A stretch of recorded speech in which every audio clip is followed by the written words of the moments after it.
Muito boa tarde a todos, sejam bem-vindos a mais uma sessão do The Olympic Performance.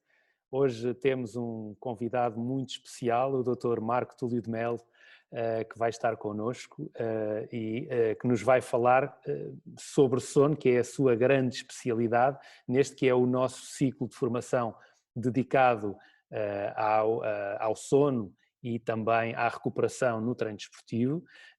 Já na passada semana tivemos a presença do Dr. Gomes Pereira, que nos fez uma excelente apresentação e fez, no fundo, um enquadramento relativamente àquilo que é ou que são os processos de recuperação no treino desportivo, nos quais naturalmente se insere o sono, e hoje vamos ter uma abordagem mais específica, mais direcionada para a questão do sono, e nesse sentido vamos ter connosco um grande especialista nesta área, o Dr. Marco Túlio de Melo. É docente, é professor universitário da Universidade Federal de Minas Gerais e é neste momento o assessor, o consultor para a área do sono no Comitê Olímpico do Brasil. E pedia o favor ao Dr. Marco Túlio de Melo que pudesse, no fundo, ligar também a sua câmara de forma a que possamos, muito bem, muito obrigado, e depois de feitas as apresentações, digamos que, doutor, em primeiro lugar, muito obrigado pela sua presença. Nós temos conhecimento do seu brilhante trabalho à frente do Comitê Olímpico do Brasil. Já tivemos a oportunidade também, mesmo aqui em Portugal, de assistir a algumas conferências suas, onde nos deu conhecimento não só relativamente aos aspectos gerais do sono, mas também às metodologias que acabou por utilizar com o Comitê Olímpico do Brasil, que são muitíssimo interessantes e com excelentes resultados. E, em nome do Comitê Olímpico de Portugal, não posso deixar de fazer este agradecimento, um agradecimento muito grande a si, pessoalmente, e ao Comitê Olímpico do Brasil, por esta colaboração connosco no nosso programa de Olympic Performance, onde temos atletas, treinadores, médicos, psicólogos, fisioterapeutas, entre outros participantes. Temos aqui uma elite desportiva portuguesa, mas não só, temos também a presença de muitos brasileiros, os quais eu saúdo também e agradeço muito essa presença na nossa sessão de hoje. E sem mais demoras, vou deixar a palavra ao Dr. Marco Túlio de Melo. Doutor, muitíssimo obrigado, a palavra é sua e deixo-lhe então o palco para esta que é a sua grande paixão também e aquela que é o seu grande conhecimento. Muito obrigado pela sua participação. Ô Pedro, para mim é um prazer, uma honra muito grande estar aqui com vocês. Eu quero agradecer o seu convite aí e do Comitê Olímpico de Portugal para poder estar aqui com vocês. Da mesma forma, agradecer ao professor Jorge Bichara, ao professor Sebastião, do Comitê Olímpico do Brasil, pela indicação, né, pela responsabilidade que me colocaram, né, junto com vocês, de tentar aqui passar alguma informação e tentar colaborar da melhor forma possível. Muito obrigado, é um prazer e uma honra. Espero poder colaborar um pouquinho no evento. Eu vou, então, aqui agora compartilhar a tela, correto?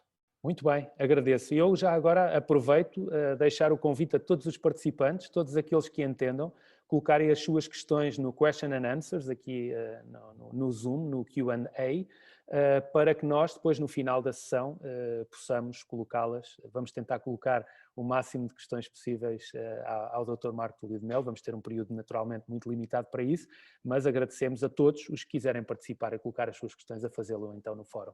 Passo então a palavra. Quando quiser compartilhar, doutor, fica à vontade. Então, tá bom. Bem, está ok aí, Pedro? Está muito bem. Então, tá bom. Bem, o tópico pelo qual o Pedro conversamos bastante e o objetivo principal é estar conversando com todos aqui é para abordar um pouquinho a relação entre sono e desempenho esportivo, né? E diante desse processo, o que nós... Deixa eu tentar passar aqui. Pedro, eu vou parar aqui o compartilhamento, vou compartilhar de novo, porque não entrou. Então, deixa eu subir essa aqui. Agora compartilhou, Pedro? Tá ok? Tudo bem, doutor. Certo. E nós vamos abordar um pouquinho nessa bate-papo nosso hoje alguns aspectos relacionados a funções do sono, regulação do sono, consequências, né, do débito do sono para o esporte e falar um pouquinho sobre fadiga de viagem e jet lag.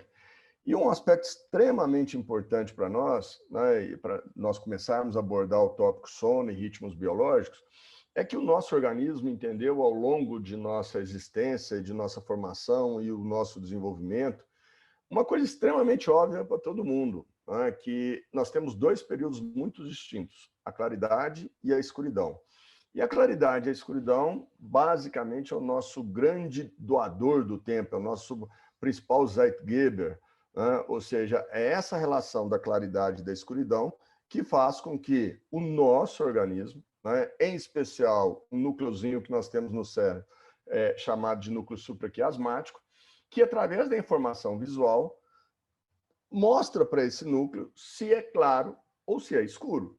E aí, em relação a essa informação de claridade e de escuridão, esse núcleozinho, que entre aspas seria o nosso grande relógio biológico, isso não significa que nós não tenhamos outros relógios biológicos, mas esse talvez seja o nosso principal, nos organiza temporalmente. E ele tem uma capacidade extremamente importante, que é de antecipar as ações que vão ocorrer. Então, por exemplo, ele sabe que a noite vai chegar, ele começa a antecipar toda a nossa alteração metabólica, endócrina, fisiológica, para que a gente possa dormir em função da escuridão que está chegando, ou seja, da noite que está chegando. Da mesma forma, ele entende que o dia vai começar a chegar por volta de 6, 6h30, né, 7 horas da manhã, e aí ele antecipa algumas ações, como a liberação do cortisol, para que o nosso organismo se prepare para esta ação durante o dia. Então, essa informação da claridade e da escuridão, né, ofertada, né, eferente através do sistema visual, é extremamente importante. A primeira pergunta que alguém, principalmente da área do Paralímpico, pode fazer é: e o cego? Né? O cego, ele não vai ter essa informação? Ele tem. No entanto, os deficientes visuais, eles costumam ter um arrastamento de ciclo, né? Então, hoje eles dormem às 10 horas da noite, amanhã às 10h05, depois às 10h10. Por isso que o compromisso social, a hora do almoço, da refeição, do exercício, para essa população específica tem que ser muito rígida, porque como ele não tem informação do claro e do escuro através da informação visual, ele tem que ter informações sociais para reorganizar temporalmente o seu organismo. Então, essa relação que nós temos da claridade e da escuridão para, né, o nosso núcleo supraquiasmático é fundamental para que ele nos ajude a organizar o nosso relógio biológico e o nosso ciclo, né, claro escuro, o nosso ciclo circadiano. Ou seja, durante o dia eu tenho informação de claridade, eu vou propiciar que eu fique acordado, à noite, informação do escuro, e eu vou propiciar que eu fique também com uma possibilidade maior de dormir, porque eu inicio, através das informações do núcleo supraquiasmático, a secreção de melatonina, a redução da temperatura central e diversas outras ações fisiológicas. No entanto, nós também temos um outro sistema, né, que é o que nós chamamos de homeostático, que à medida que nós vamos ficando acordados ao longo do dia, nós temos um acúmulo de adenosina no cérebro, mais especial no prosencéfalo. Com isso, o que o nosso organismo entende? À medida que eu vou ficando acordado, eu vou ficando mais cansado devido a esse acúmulo, e quando chega a noite, associado ao meu padrão biológico de claro e de escuro, isso me propicia para dormir. Então, nós começamos a entender que dormir não é uma vontade própria, né? Ou seja, eu tenho toda uma organização temporal, né, e fisiológica para que a gente fique acordado no período claro e dormindo no período escuro.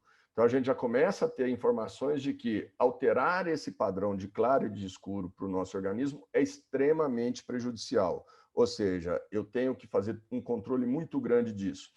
E uma das ações mais importantes, junto com a secreção de melatonina, que o meu organismo faz para que eu possa dormir, né, e ficar acordado, é a relação que nós temos através da adequação do núcleo supraquiasmático para a nossa temperatura central. Ou seja, nós temos aí o início do dia que começa aqui por volta das 6 horas da manhã, o nosso núcleo supraquiasmático entende que isso vai ocorrer e começa e inicia o aumento da temperatura central, ou seja, do nosso cérebro. Logo após o almoço, ou no horário do almoço aqui, existe uma queda dessa temperatura, né? E por isso que dá aquela vontade da soneca, do cochilo, né? Logo após o horário do almoço, você almoçando ou não. E aqui uma brincadeira do professor Mena Barreto, que é, se eu almoço muito, se eu tenho uma ingesta alimentar muito grande, ele brinca com a relação ao efeito feijoada, que o sono vai vir com maior intensidade. Lá pelas 15 horas, essa temperatura volta a subir, atingindo seu ápice aí por volta das 18, 19 horas, 20 horas, e depois ela volta a descer. Eu poderia fazer a seguinte pergunta para vocês agora, para todo mundo. Alguém conhece, né, algum recorde mundial que tenha sido conquistado, né, que tenha sido obtido no período da manhã, com exceção, por exemplo, de modalidades que praticamente desenvolvem suas ações de manhã, como a maratona? Na maratona, a grande maioria das maratonas são de manhã, então provavelmente o recorde vai vir no horário da manhã. Mas em provas de longa distância, em provas que eu tenho um tempo maior, a maioria dos recordes eles ocorrem no final da tarde e início da noite. Por quê? Porque essa relação com a temperatura central é extremamente importante para o meu desempenho físico, né, e cognitivo. Ou seja, quanto mais alto a temperatura central, melhor é o meu desempenho físico. Isso nós já temos diversos estudos mostrando isso, estudos do Haley, diversos estudos já demonstrando essa relação de desempenho esportivo e aumento da temperatura central, né? Diante disso, o que o meu organismo faz? Olha, eu tenho de dia. Então, de dia eu vou ter minha temperatura central alta, eu vou ter a liberação de cortisol um pouco mais alto, como são vários, né, exemplos, mas aqui a gente vai se ater a 4. Mas no período do dia, da claridade, a secreção de melatonina é muito baixa, ou quase nula, como também do hormônio do crescimento.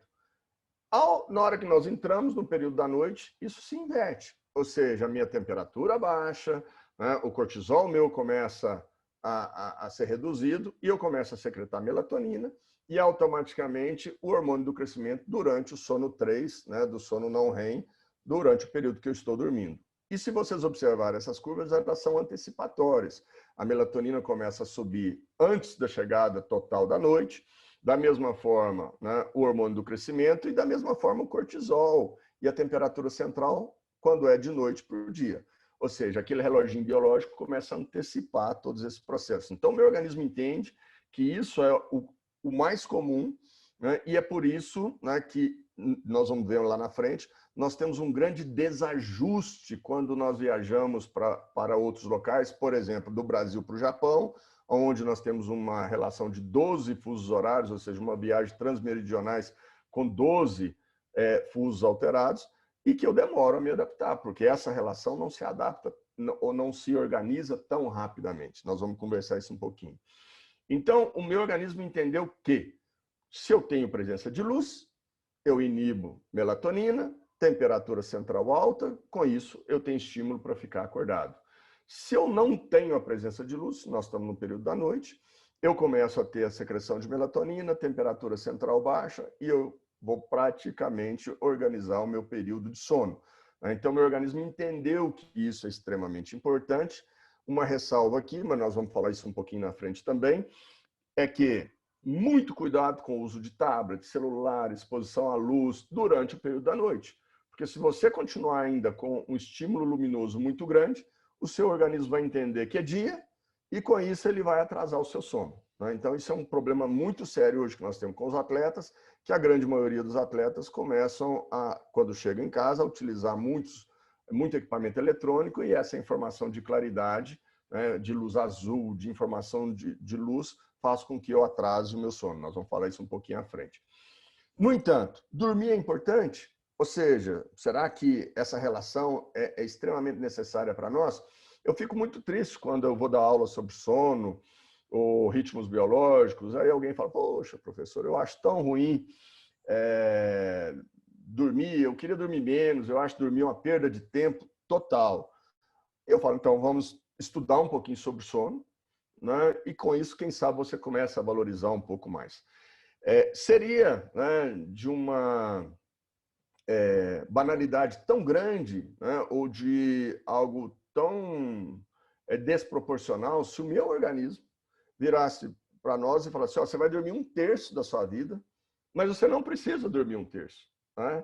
Ou seja, por que o meu organismo iria me pedir para dormir 1/3 se eu não preciso de dormir 1/3 das nossas vidas? Ou seja, o meu organismo começa a solicitar coisas que são extremamente necessárias para nós. E quando eu vou trabalhar a parte de sono, a educação do sono, eu falo que existem 3 funções ou 3 ações muito básicas que nós precisamos fazer. Dormir, nos alimentarmos e nos hidratarmos. E é impressionante o quanto que nós tentamos não fazer essas coisas corretamente. Nós não gostamos de dormir o tempo necessário, a grande maioria das pessoas acha que isso é desnecessário. Nós não nos hidratamos da forma que precisamos e não nos alimentamos a cada 3 horas. Então, nós, seres humanos, gostamos de enfrentar tudo que o nosso organismo precisa para que nós estejamos bem. Então, o nosso organismo pede que nós tenhamos um tempo de sono. E a gente tem que respeitar isso. É isso que eu gostaria de mostrar para vocês.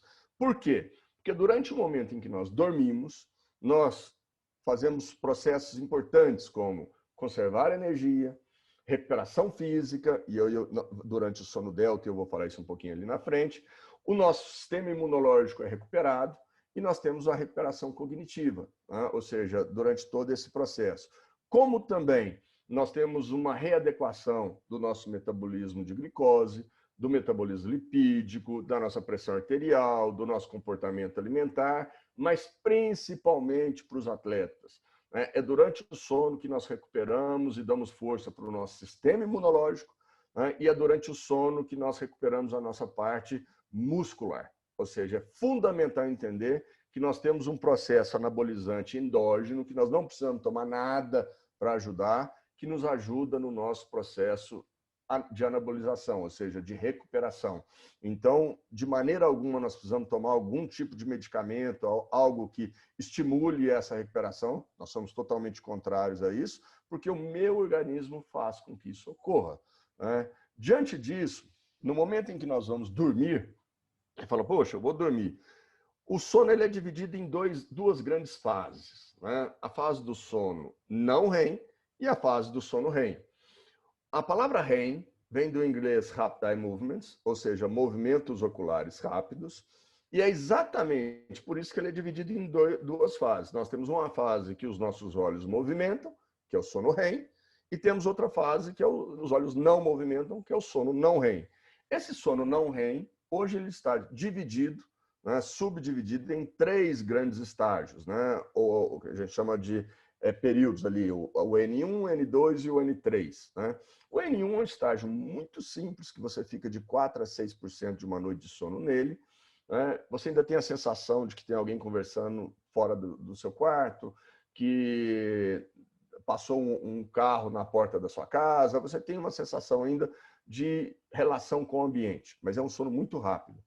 O estágio 2, ou o N2, ele é um estágio que nós ficamos de 45% a 55% de uma noite de sono nele, mas esse estágio ele é um estágio muito grande, mas ele é um estágio de ligação. É dele que eu vou para o N3 e é dele que eu vou para o REM. Né? Ele faz uma ligação muito importante.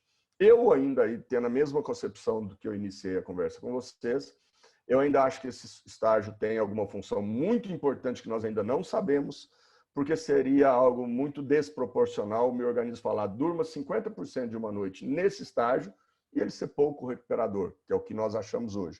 Então, eu entendo ainda hoje que nós temos pouca informação sobre o estágio 2, mas nós ainda vamos conseguir essas informações com o avanço da ciência.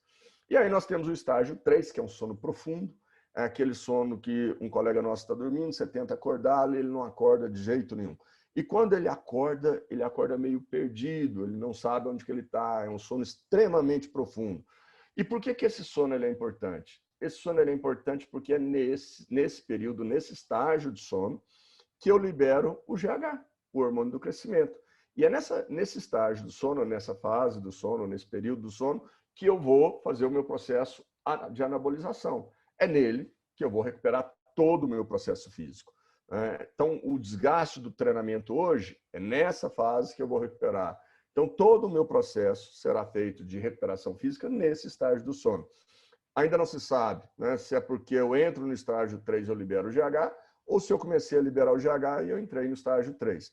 eu orientei uma dissertação de mestrado do professor Daniel, que nós observamos pessoas que tomavam esteroides anabolizantes nas academias e eles tinham um período menor desse estágio, o que é muito ruim, né? Então, o uso de esteroides anabolizantes, né, faz com que você reduza, né, esse tempo total de sono no estágio 3.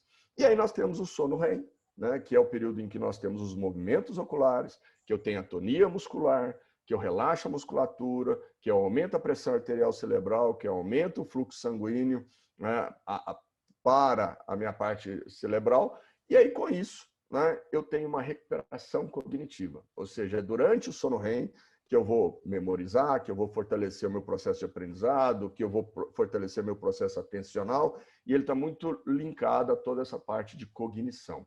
Então, nós temos 2 estágios extremamente importantes pelo que nós sabemos hoje. O delta, ou sono profundo, ou estágio 3, ou N3, que são basicamente importantes na minha recuperação física, enquanto que o sono REM em todo o meu processo cognitivo. Então, passar por esses estágios é muito importante e, em geral, eu passo por todos esses estágios a cada 90 ou 120 minutos. Então, de 90 a 120 minutos, eu passo por todos os estágios. Aqui é uma figura que mostra quando eu estou em alerta, quando eu estou no estágio 1, o estágio 2, o estágio 3 e no clarinho, aqui quando eu estou no REM. Então, se nós observarmos, a cada 90, 120 minutos eu passo por todos os estágios, sendo que se eu dividir a noite, né, em 2 metades, em 50% para cada lado, nós vamos observar que na primeira metade da noite eu tenho mais sono delta, sono que recupera a minha parte física, enquanto que na segunda metade da noite eu tenho maior proporção de sono REM, né, que recupera meus aspectos cognitivos.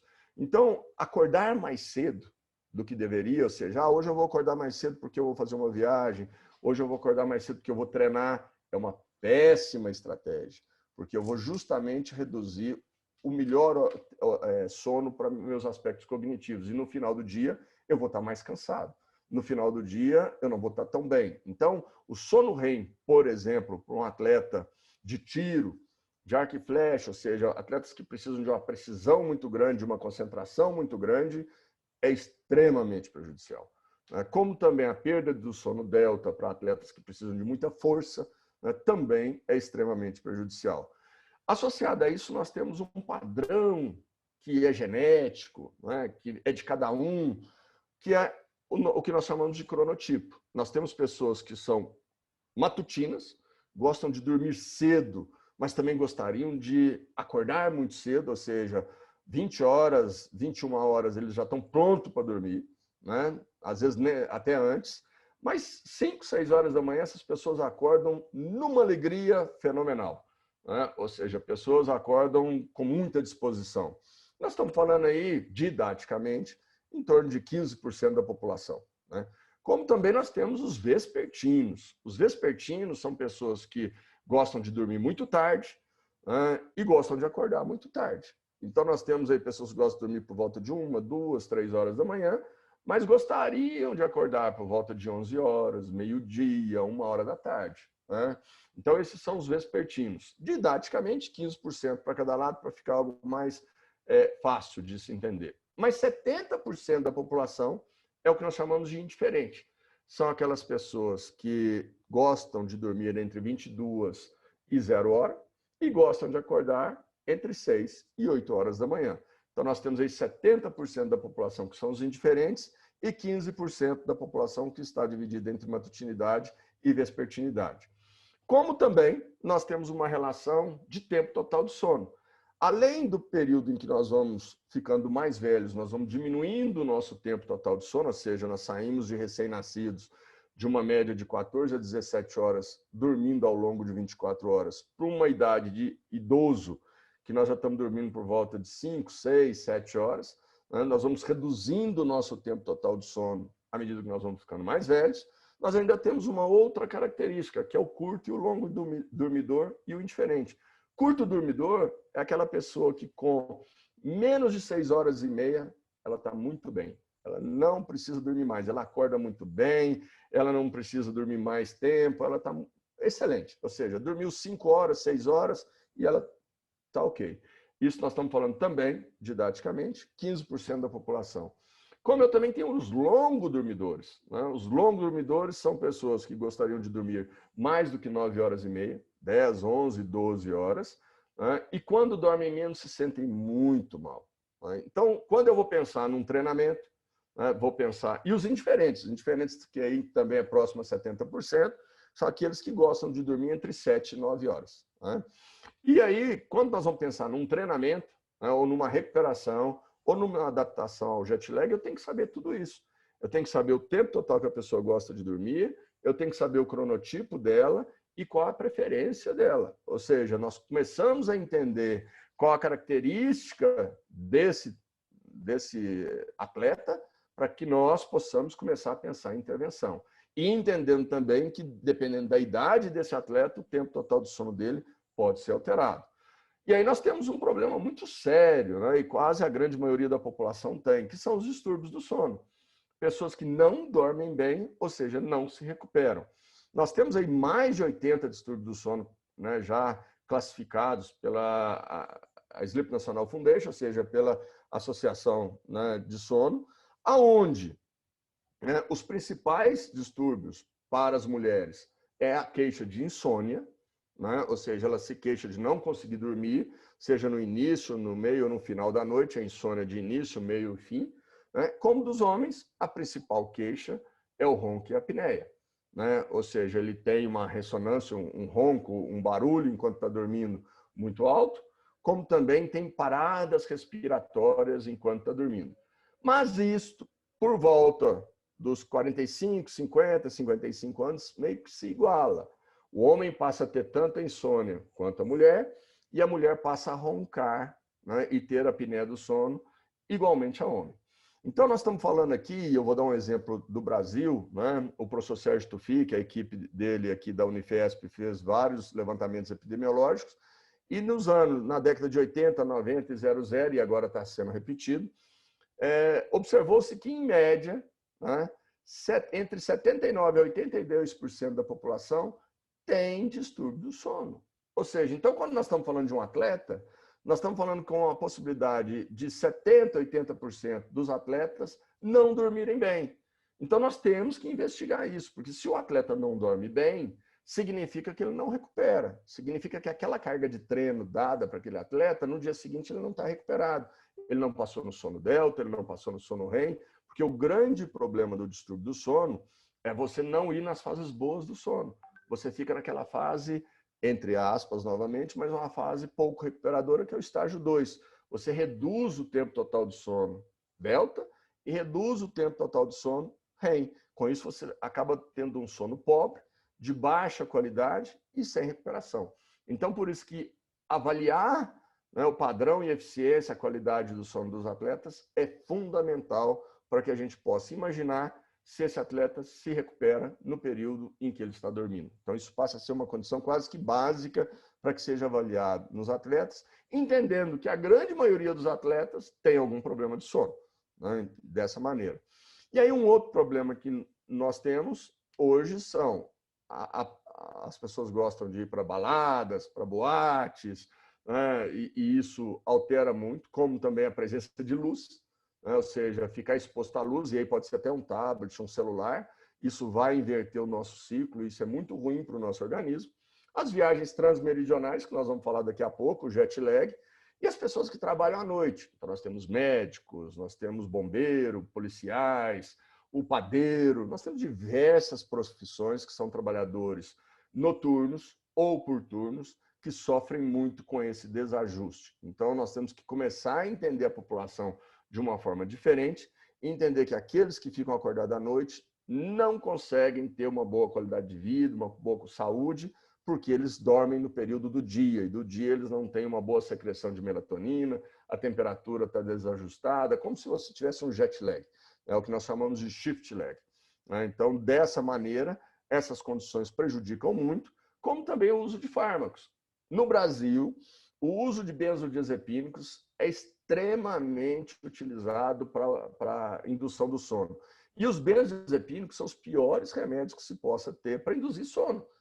Eles inibem as fases boas do sono e te deixa naquela fase muito superficial. No final, você ainda fica dependente do medicamento, dormindo numa qualidade, num sono pobre. Então, hoje nós temos remédios muito interessantes, né, das ciclopirrolonas, que podem ser utilizados, mas, por favor, todos com uma prescrição médica. Ou seja, não dá para se fazer utilização de medicamentos sem uma prescrição médica, sem uma orientação médica, em especial o médico do seu clube, o médico do Comitê Olímpico aí, que é extremamente importante até para ele saber o que você toma. Então, o uso de fármacos, de medicamento, somente sobre supervisão e orientação, mesmo que seja melatonina, que nos Estados Unidos, alguns países, é vendido como suplemento alimentar. Então, a gente tem que ter muito cuidado, porque um desajuste desse pode fazer com que você tenha uma perda de rendimento e, consequentemente, a perda de um recorde, de uma medalha, algo assim. E aí, dentro do esporte, gente, agora já vamos começar a falar um pouquinho já dentro do esporte, o grande problema que nós temos é esse, é conciliar a vida esportiva com o familiar e o tempo para descanso. Ou seja, como fazer com que isso tudo ocorra de forma equilibrada e que eu possa praticar o esporte que eu gosto, ter um bom desempenho, ter tempo para ficar com a minha família, mas principalmente tempo para que eu possa descansar. Então, as pessoas têm que começar a entender que descanso faz parte do seu treinamento. Ou seja, dormir faz parte do treinamento do atleta, porque sem dormir, ele não recupera. Sem recuperação, ele não vai estar apto para nenhum desempenho ou ter um rendimento esportivo satisfatório. Diversos estudos como esse aí já mostraram, olha, você perder sono, ficar sem dormir, você vai ter comprometimento na sua parte cognitiva, lapsos de memória, erros de julgamento, maior sonolência, déficit de atenção, como também aumento no tempo de reação e maior sensibilidade à dor. Outros estudos têm demonstrado que se eu fico com débito, ou seja, eu gostaria de dormir 8 horas, ou 7, ou 9, independente, mas eu só durmo 5. Por quê? Porque eu tenho aula, eu tenho que ir para a escola, eu tenho treinamento, eu tenho trabalho, seja o que for. Se você dorme menos do que deveria, você começa a ter uma subjetividade de carga de treino maior, para um trabalho que normalmente você faria sem nenhum problema, ou seja, você reclama mais, você acha mais pesada aquela carga quando você não está bem do sono, ou seja, quando você não dormiu o tempo total que você deveria. Você tem uma redução no seu humor, você fica mais mal-humorado. A consequência imediata de você não dormir bem de uma noite para outra é mau humor.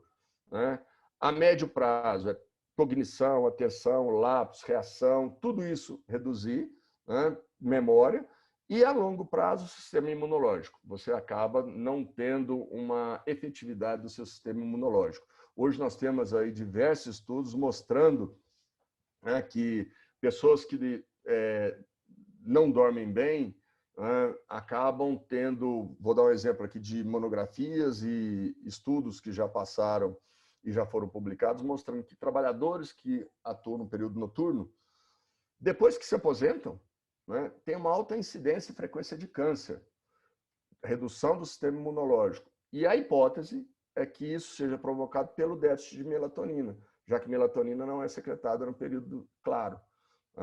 E aí um estudo nosso, que foi publicado há pouco tempo agora, na Sleep Medicine, mostrou que esses trabalhadores que atuam por turnos, quando vacinados, a vacina não titula, a vacina não pega, a resposta vacinal é baixa, a quantidade de anticorpos liberada é muito baixa. Então, a gente tem todo um processo aí imunológico a longo prazo, para quem não dorme o tanto que deveria, muito prejudicial. E a gente vai ver alguns exemplos ali daqui a pouco. Como também esse outro estudo aqui da Taheri mostrou que pessoas que gostavam de dormir, eram os indiferentes, entre 7, 8, 9 horas, quando dormiram só 5 horas, aumentaram o índice de massa corporal, diminuíram leptina e aumentaram grelina. Ou seja, toda a parte metabólica ficou alterada. As pessoas engordam mais, porque dormem menos. Então, dormir menos significa uma propensão maior de aumento de peso. E aí o aumento de peso não é massa magra, o aumento de peso é gordura. E a gente vai ver o porquê. Porque esse outro estudo aqui, da Lepro e da Van Coulter, mostrou um dado extremamente importante para o atleta. Em 7 dias, ou seja, uma única semana, dormindo 5 horas por noite, teve uma redução de 10 a 15% de testosterona. Isso significa, então, para o atleta, a grosso modo, eu vou falar algo assim só para que as pessoas entendam a grosso modo, é como se o músculo, a parte muscular desse atleta, tivesse envelhecido 11 anos.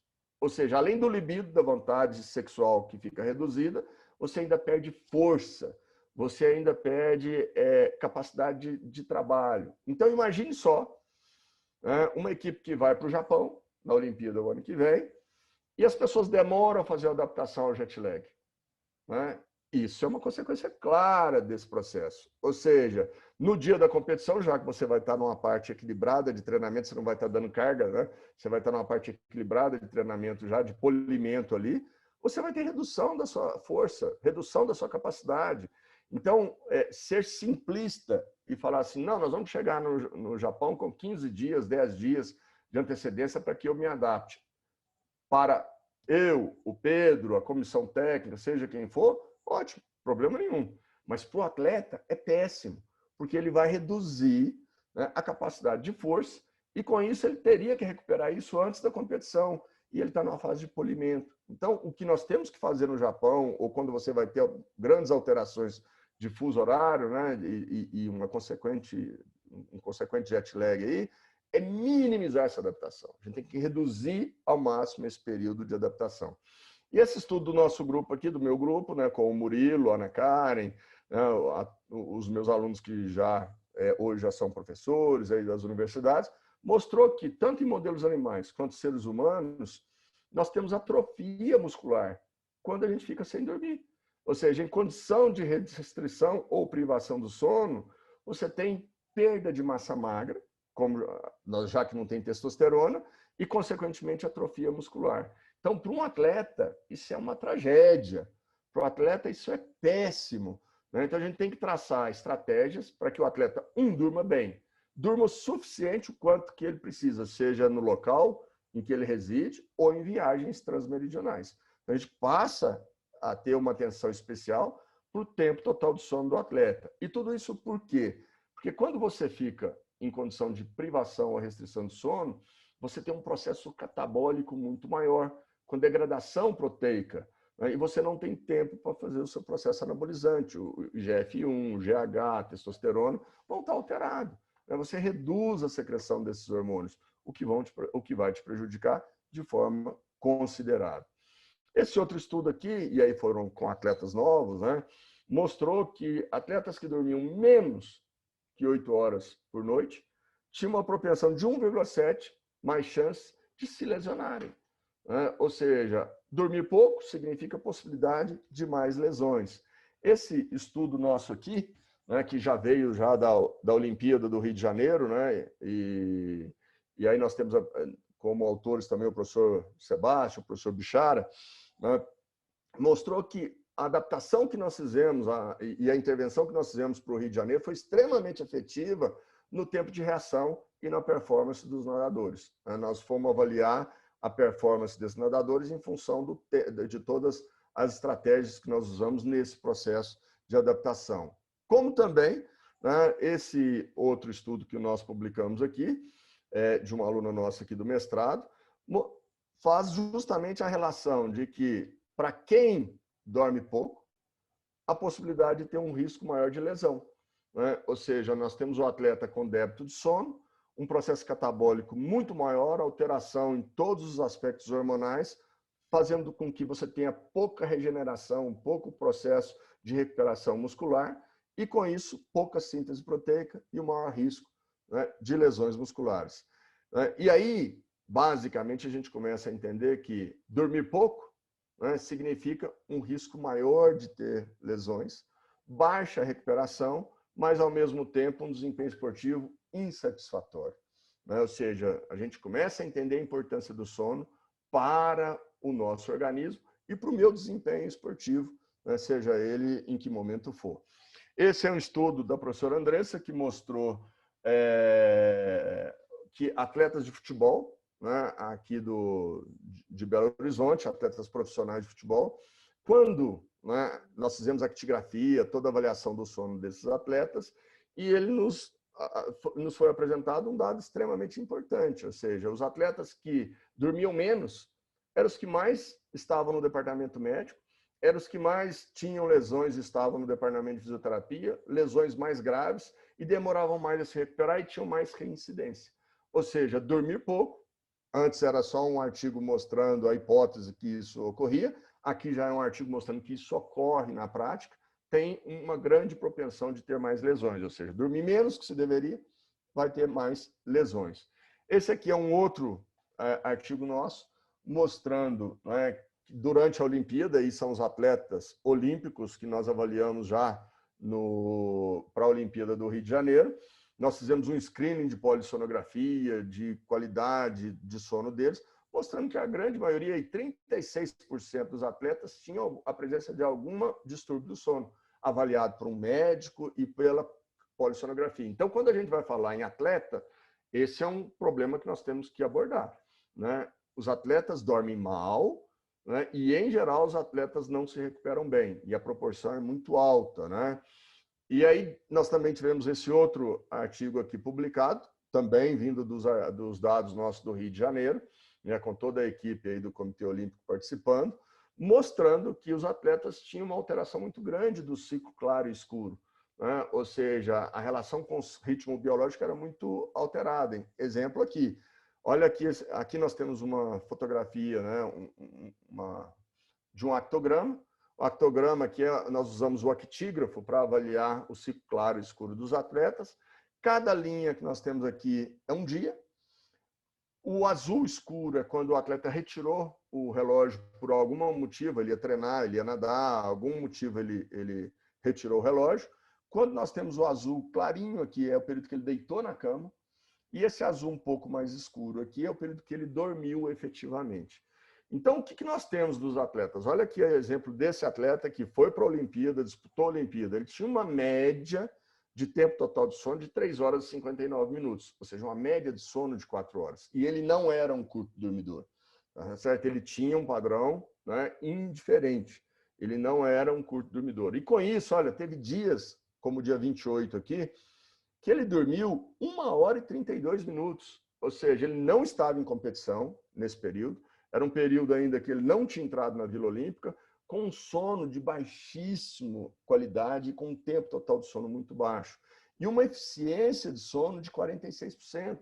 O mínimo que se espera de um atleta é 85%. Aí você pode falar assim, não, mas isso aí acontece com alguns atletas. Não é isso. Olha esse outro aqui. A mesma coisa. Ele teve uma média de tempo de sono de 4 horas e 39 minutos, com uma eficiência de sono média de 47. Mas se vocês observarem aqui, ó, teve dias aqui que ele dormiu pouquíssimo. Olha o dia 28 também aqui. Ele deitou na cama, ficou muito tempo deitado na cama, mas com talvez nem 2 horas de sono. Então, isso foi o que mais se observou nos atletas que nós avaliamos. A grande maioria dos atletas tem um tempo total de sono muito reduzido, uma qualidade e eficiência de sono muito ruim, e isso nós temos que melhorar, ajudá-los a melhorar. Por quê? Porque ele depende disso para recuperar. Atletas como esse aqui foram raros. Foram raros os atletas que nós tivemos um tempo total de sono próximo a 8 horas com uma eficiência superior a 85. Esse aqui era um atleta da natação.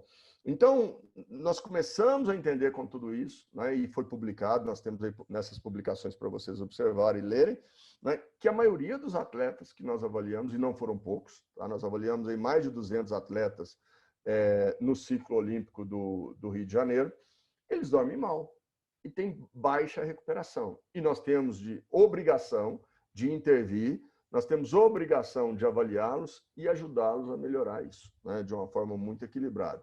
E aí um grande problema que no Brasil nós vamos ter, aí em Portugal talvez um pouco menos, mas de qualquer forma vai acontecer, são os problemas decorrentes das viagens. Né? Então vocês vão para o Japão, a equipe brasileira vai para o Japão também, e o grande problema é como eu vou viajar para o Japão.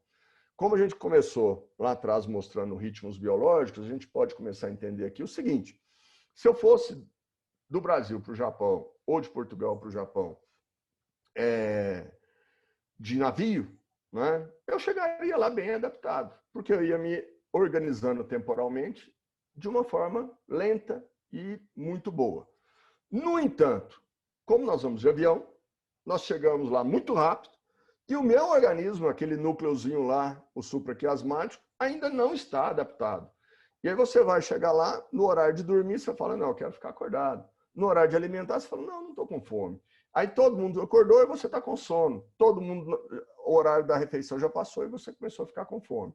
Então, o grande problema de viagens rápidas, como o avião, e nós precisamos desse avião para ir, tá? É esse desajuste temporal. No entanto, 15% da população, em geral, não sofrem com jet lag. Então, nós temos 15% da população que vai para o Japão, que vai para a Nova Zelândia, que vai para a Austrália, que vai para o mundo inteiro e não sofre, né? Mas 85% da população vão ter problemas. Então, nós podemos ter problema de adaptação ao ritmo biológico, que é o jet lag, mas também o cansaço da viagem, né? Então, o que nós temos aí, né? Cansaço da viagem é quando eu tenho uma viagem longa e eu cheguei lá cansado, né? Eu não alterei fuso horário. Estou no mesmo fuso horário, mas a viagem demorou 8, 10, 12 horas e eu só fui de norte para sul, sul para norte, cheguei cansado. Isso com uma noite de descanso você se recupera. Já o jet lag não. Ou seja, o jet lag é um desajuste do meu ritmo biológico para o novo fuso horário que você vai enfrentar, né? E com isso, se vocês observarem esse videozinho aí, eu espero que ele comece a funcionar, pelo menos deveria funcionar, né? Conforme a escuridão passa, ou seja, o horário do dia ou da noite aqui passando, vocês vão ver que nós temos um fluxo maior de aeronaves para determinado sentido, né? Então, quando eu tenho noite, eu tenho um fluxo maior de aeronaves, por exemplo, dos Estados Unidos para a Europa, né? Da mesma forma, então, o fluxo da aeronave é em função muito da relação de claridade, de escuridão e horário que as pessoas podem pegar o voo.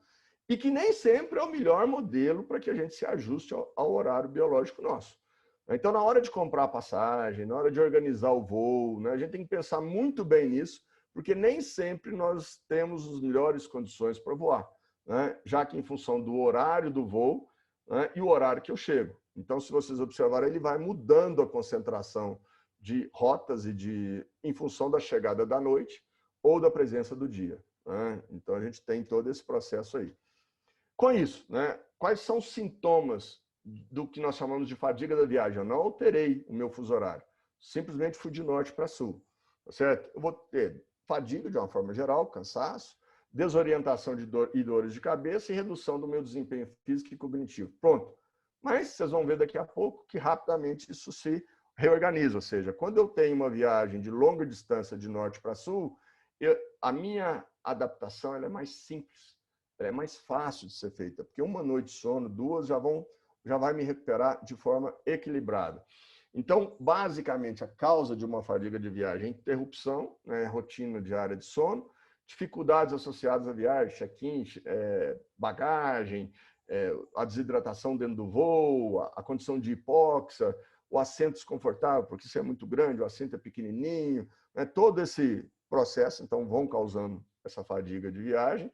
E alguns conselhos, né, que a gente poderia, para minimizar isso, planejar a viagem, né, tente fazer, né, com que as paradas, né, sejam confortáveis e que você possa recuperar.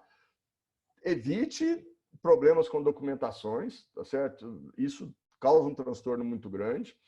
E olhe a parte intestinal, gastrointestinal, né? O horário, o que você vai se alimentar, de que forma, o processo de hipóxia dentro da aeronave. Então, tudo isso você tem que ter uma reorganização. Dentro do avião, se hidrate bem, não use bebida alcoólica, evite chá, café, bebidas cafeinadas e que estimulam, né? E quando você chegar no seu destino, se hidrate bem.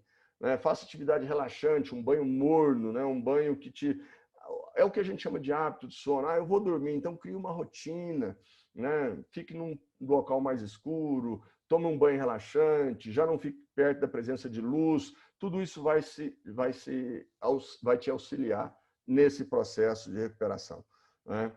E diante disso, você deve, né, tentar dormir bem nessa primeira noite e aí no dia seguinte os efeitos da fadiga da viagem já vão estar bem reduzidos ou quase nada.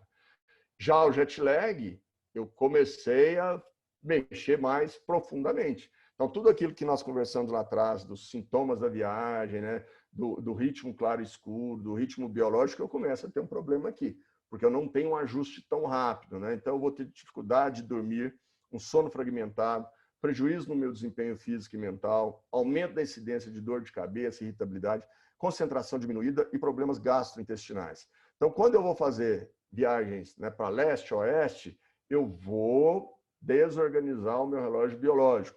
E vocês vão ver que existe diferença entre eu fazer um voo, né, para o leste ou um voo para o oeste. Né? Então, existe uma adaptação diferente quando eu faço voos. Então, na hora de comprar uma passagem para uma melhor adaptação, eu tenho que pensar nisso. Né? Então, nesse caso aqui, o jet lag é um ajuste lento do meu relógio biológico em função de eu ter ultrapassado, né, e feito essa viagem transmeridional e o meu fuso horário, ou seja, o meu relógio do dia é diferente do meu relógio interno, né, do meu relógio biológico aqui, ou seja, o meu relógio biológico é noite e eu estou de dia. Eu estou no meu relógio biológico é dia e eu já chego à noite. Então, esse desajuste causa grandes problemas. Então, quando eu faço uma viagem, né, essa mudança de fase do relógio, a gente tem que ter um trabalho muito importante, porque se eu vou para leste, né, eu posso causar um avanço. E aí o meu processo de adaptação, às vezes eu vou encurtar em torno de 60 minutos para cada dia atravessado. Se eu vou para oeste, eu posso causar um atraso. E aí eu posso ter uma adaptação em torno de 90 minutos por dia. Então, se a minha viagem for para oeste ou para leste, ela é diferente. Então, na hora da gente comprar passagem, na hora da gente observar a forma de voar, isso tudo vai fazer a diferença. E aí, quando eu agrego isso a matutinidade, vespertinidade, curto dormidor, longo dormidor, indiferente, se essa pessoa tem distúrbio do sono, tudo isso fica muito alterado. Né? Tudo isso começa a ter uma alteração e que eu preciso saber intervir. Porque para cada um, o modelo de intervenção vai ser diferente. Alguns vão ter uma intervenção mais rápida, alguns vão ter só intervenções comportamentais, outras podem ter outro tipo, como banho de luz, que nós vamos mostrar daqui a pouco. Então, dependendo de para onde eu vou, o lado que eu vou e o que eu vou fazer, e a característica biológica desse atleta, eu vou tentar trabalhar isso de uma forma mais equilibrada. Como também o padrão de sono. Né? Se eu vou para leste, eu vou ter mais dificuldade de pegar no sono, dificuldade de acordar, e já para oeste eu vou estar mais sonolento no início da noite e acordar mais cedo. Então, dependendo de como eu for ir, em geral, para o oeste, a adaptação pode ser mais fácil. Então, essa mudança de fase do relógio, ela pode ter uma diferença de 30% a 50% para o oeste, quando comparado para o leste. Então, eu tenho que saber entender isso, entender como que eu vou organizar a minha viagem frente a esses atletas, a essas pessoas com as quais nós estamos trabalhando. Né? Então, quando eu junto fadiga de viagem mais jet lag, os sintomas aí estão exacerbados. Eu vou até na primeira, segunda noite já ter uma redução do meu sintoma de fadiga, mas o jet lag não. Então, por isso que nós temos que reduzir esse tempo de adaptação dos atletas. Né? Então, a fadiga de viagem e o jet lag são sintomas semelhantes, mas com duração e vão desaparecer com períodos de intervenção diferentes. A gente tem que entender isso de uma forma muito clara. Então, por que, né, tentar dormir bem, né, não minimiza o problema do jet lag? Não vai minimizar por causa disso, por causa daquele problema que nós falamos lá atrás. O ajuste biológico meu do claro e do escuro, ele é lento. Né? A informação minha, né, através do sistema visual, é pior. E aí eu vou voltar a um comentário anterior, você fala assim para mim, mas então o deficiente visual sofre mais ou sofre menos? Ele sofre mais. Porque a adaptação dele depois vai ser mais lenta, porque ele não tem o estímulo visual para poder se adaptar mais rapidamente. Então, a gente tem todo esse processo aí a ser considerado, porque eu preciso manter a temperatura central dos nossos atletas alta para o desempenho esportivo. Então, eu tenho que fazer com que esse ajuste dessa temperatura central seja rápida, para que a gente possa reorganizar o mais rápido possível para o meu atleta ter o melhor horário. Então, aqui no Brasil, só para vocês terem uma ideia, o que nós fizemos? Os atletas brasileiros não viajaram, não tiveram problema de jet lag na Olimpíada do Rio de Janeiro. Mas o que nós fizemos? Nós atrasamos esse pico da temperatura ali A acrofase da temperatura, nós atrasamos esse pico para meia-noite, 1h da manhã.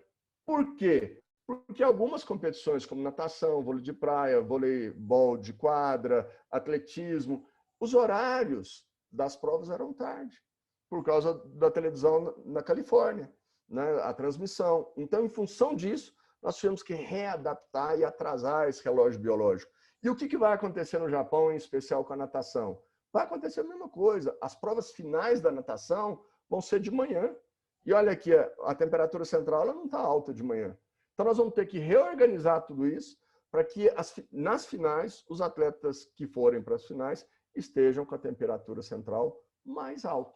Então, esse é um ajuste que a gente precisa fazer para que o desempenho dos nossos atletas esteja melhor. E ainda somando com o jet lag, isso vai ter que ter um trabalho ainda maior nessa adaptação, né? Para que essa relação hormonal que nós temos esteja equilibrada. Então, a primeira coisa é adaptar muito rapidamente ao horário de lá, né? Como também reorganizar depois para o horário da competição. Nós vamos ter que ter todo esse procedimento. Alguns estudos já mostram, olha, força de membros inferiores, membro superior, flexibilidade, elas estão sempre mais altas. E aqui, esses estudos são do Haley, da equipe do Haley na Inglaterra, mostrando que quanto mais alta a temperatura central e o horário do dia, né, eles são semelhantes, maior é o meu desempenho, né? Então, eu preciso ter essa relação de forma equilibrada. Então, se eu tenho uma temperatura central alta, a tarefa é mais simples, a tarefa cognitiva e complexa também, para mim, ela vai ser melhor e o meu alerta é melhor. Então, eu tenho que entender isso de uma forma equilibrada, né, para que também a minha parte motivacional esteja boa. Ou seja, não adianta eu estar tudo pronto, mas a motivação do meu atleta está lá embaixo. Então, eu tenho que começar a trabalhar isso o mais rápido possível para que a motivação e o desempenho do atleta esteja bem. E aí é um dado extremamente interessante. Eu estou indo para o leste ou para o oeste? Dependendo do lado que eu for, tá certo? A minha forma de adaptação vai ser diferente. E aí eu vou ter uma forma de organização, né, para que eu possa me adaptar. Mas eu tenho que lembrar também se esse sujeito é curto, é longo dormidor, se ele é matutino, se ele é vespertino, para mim organizar isso de uma forma equilibrada, né? Então, quando eu penso no processo do jet lag, eu tenho que entender que para me ter bons resultados, eu tenho que evitar a restrição de sono, eu tenho que fazer um arrastamento desses ritmos endógenos e evitar esse prejuízo no desempenho esportivo, né? Nós temos que trabalhar isso da melhor forma. Ou seja, não é uma estratégia para atleta chegar 15 dias antes, 10 dias antes, para adaptação ao fuso horário, porque ele vai perder massa magra, ele vai perder força, ele vai diminuir testosterona, o que não é tão legal. Então, o que nós temos que fazer? Adaptar esse atleta o mais rápido possível, né? Então, qual o problema, né? Qual a solução para minimizar esses efeitos do jet lag? Adaptar o mais rápido possível. E é isso que a gente tem que tentar fazer, né? Então, nós podemos ter planejamentos, né? Se eu vou para o leste, oeste, de adaptação, seja com terapia de luz, né? Seja com outras intervenções, mas aí dependendo do momento e se eu vou para o leste ou para o oeste, eu vou trabalhar essa forma de luz de uma forma diferente, né? Para que a gente possa ter a recomendação, mas muito cuidado nessa hora. E eu gosto de deixar algo muito importante aqui. Mexer com luz, trabalhar com luz para o nosso organismo é extremamente difícil, né? Extremamente perigoso. Então, a gente tem que saber muito bem como ministrar a luz para que esse atleta não tenha grandes prejuízos, né? Eu acabei de mostrar para vocês que pessoas que trabalham ao longo da vida dormindo durante o período de claridade, sem a presença de melatonina, acabam tendo um déficit imunológico muito grande. Então, se eu inibir muito melatonina com luz, eu posso estar causando um problema sério para esses atletas. Então, a gente tem que saber muito bem, e aí aquela característica antes é fundamental. Ele é matutino, ele é vespertino, ele é curto dormidor, ele é longo dormidor, como intervir? E quando ele é matutino, como eu vou fazer intervenção? Quando ele é vespertino, como que eu vou fazer para que isso possa ocorrer? Então, quando eu penso em sono, eu tenho que entender que antes da minha viagem eu tenho que estar muito bem, obrigado. Não dá para ter restrição de sono antes da viagem. Eu tenho que evitar o débito de sono durante a viagem e na chegada eu já tenho que entrar imediatamente no horário local. Eu tenho que organizar avisar para o meu organismo que eu já estou em outro lugar. Então, eu tenho que, não estou com fome, mas se alimente no horário local, se hidrate muito bem, isso é extremamente importante. Se precisar, faça cochilos breves, de 20, 30 minutos no máximo, tá? Se for extremamente necessário. O momento que eu vou usar óculos escuro ou não vou usar óculos escuro para induzir sono é extremamente importante. Então, se você não vai usar óculos escuros no período da manhã, só no final da tarde e início da noite, as refeições e a hidratação têm que estar muito bem balanceadas, né, para que você possa estar sempre muito bem equilibrado. E aí entra um outro problema no Japão, né, que é a forma de se alimentar. Né? Então, às vezes a gente vai chegar lá no Japão antes da Vila Olímpica abrir, então essa relação com a alimentação tem que estar muito bem equilibrada, né, porque isso é uma grande dificuldade no Japão. E o exercício, ou seja, já começa, não fica parado dentro do avião. Você dentro do avião, você usa meias de compressão, você tenta andar um pouquinho dentro do avião, sem ficar muito tempo parado. E quando você chegar no local, muita calma nessa hora. Exercícios muito fraquinhos, uma intensidade muito fraca, porque você lembra que você está privado de sono e restrito de sono. Quando isso, toda a sua parte metabólica, hormonal, está ruim. Você está num processo ali, né, meio entre aspas, já de restrição de sono e débito de sono. O que pode, se você der uma carga de treino muito alta, levar a uma lesão. Então, muita calma nesse horário. Uso de melatonina, aí vai depender muito da parte médica, né? Do médico, se ele acha interessante. Por quê? Porque nós temos pessoas que às vezes tomam 3 miligramas de melatonina e acordam no dia seguinte chapado. E ainda tem sono, né? Fica com uma inércia de sono muito grande. Como também nós temos pessoas que tomam 10 miligramas de melatonina e parece que não aconteceu nada. Então, essa adaptação de todo esse processo tem que ser repensado, avaliado pelo departamento médico, né, para que a gente tente fazer o máximo de adaptação sem o uso de fármaco. Né? A gente, usando fármaco, a gente pode ter um problema diferente aí. Temos outras possibilidades de medicamentos? Sim, né? Mas sempre com orientação médica. Né? Então, a gente precisa ter isso de uma forma muito equilibrada, sem uso autônomo, ou seja, não use nada que o seu médico não saiba e que ele não tenha prescrito. Né? Com isso, né, resumindo, para vocês entenderem aqui, né, se eu pensar em 2 horas a menos de sono por noite, significa que eu estou tendo uma queda de testosterona, uma redução do IGF-1, uma redução do GH, vou diminuir massa magra e diminuir força. Com isso, qual a solução? Seja para o treinamento do dia a dia ou seja no jet lag. Né? Se for no caso do jet lag, eu tenho que me adaptar mais rápido. Então, eu tenho que ações pré-viagem, trabalho com banho de luz, horário de alimentação, máscara nos olhos, protetor auricular, uso ou não de fármacos ou de melatonina, dependendo da recomendação médica. Como também, durante a viagem, se é para o leste ou para o oeste, se eu tenho uma escala muito longa num lugar ou não. Então, aqui no Brasil, talvez vá do Brasil para o Canadá. Então, estou fazendo de sul para norte. E depois é que vai para o Japão.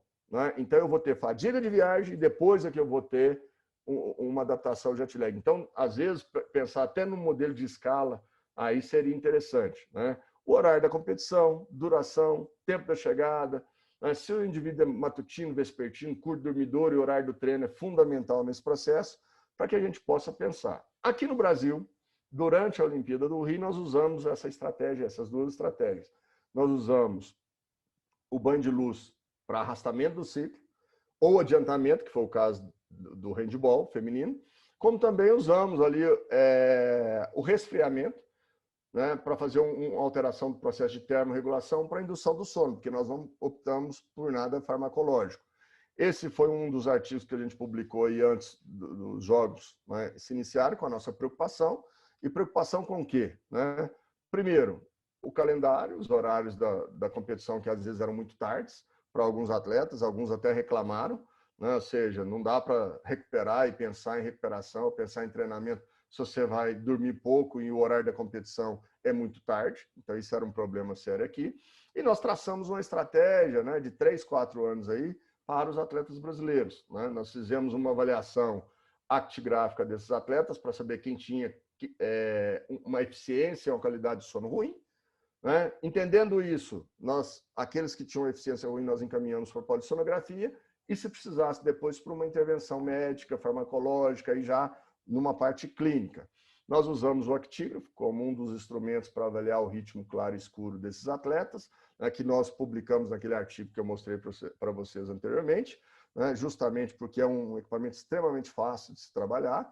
Né. Também fizemos um trabalho efetivo de predição e recuperação do desempenho, conforme a característica desse atleta. Nós jogamos isso num software que nós temos para poder observar o rendimento esportivo desse atleta, se ele estava em condições de ter um bom rendimento esportivo. Nós julgamos isso num software, num modelo matemático de recuperação, que para nós foi extremamente importante para entender essa relação de eficiência e qualidade do sono. Aqueles atletas que tinham a presença de alguma queixa ou uma eficiência baixa de sono foram para a polissonografia, né? E se fizeram uma avaliação clínica com o médico do sono, caso tivesse necessidade, a conduta foi o tratamento. Né? E aí, durante as Olimpíadas, nós fizemos essa intervenção, lá na Vila Olímpica, tanto com a luva de resfriamento quanto o banho de luz.